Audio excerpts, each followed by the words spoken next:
Hello friends, চলো আজকে আমি তোমাদের সাথে শেয়ার করব 2 in 1 বার্থডে ব্লগ। আজ আমার দাদু আর মেশোর জন্মদিন, তো সবাই ওদেরকে একটু বার্থডে উইশ করে দিও।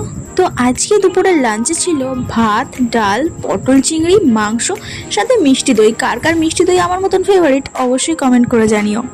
আমরা তো আছি পুরুষোত্তম সি বিচে। এর আগে আমি এখানে এসেছি, তার বড় ভিডিও অবশ্যই চ্যানেলে পোস্ট করা আছে, তোমরা চাইলে দেখে আসতে পারো। দাদু আর মেশোর জন্মদিন উপলক্ষেই আমরা এখানে এসেছি। এখন তো হয়ে গেছে রাত্রিবেলা আর আমরা বেরিয়ে পড়েছি বার্থডে পার্টির জন্য কেক কিনতে। আমাদের বার্থডে পার্টি কিন্তু কিছুক্ষণের মধ্যে শুরু হয়ে যাবে। তার মধ্যে হয়েছিল বাইরে বিশাল ঝড় বৃষ্টি। হঠাৎ করে বিশাল ঝড় বৃষ্টি শুরু হয়েছিল আর এর মধ্যে আমাদেরকে সেলিব্রেশনটা তাড়াতাড়ি করে কমপ্লিট করতে হয়েছিল। তোমরা দেখতেই পারছো বেলুনসগুলো এক জায়গায় জড়ো হয়ে কিরম করে উঠছে। তো যাকগে কেক কেটে সেলিব্রেট করা যাক। আর আজকের দিনটা আমরা খুব দারুণভাবে এনজয় করেছি। তো তোমাদের ভিডিওটা কেমন লাগলো কমেন্ট করে যায়। দেখা করছি নেক্সট ভিডিও।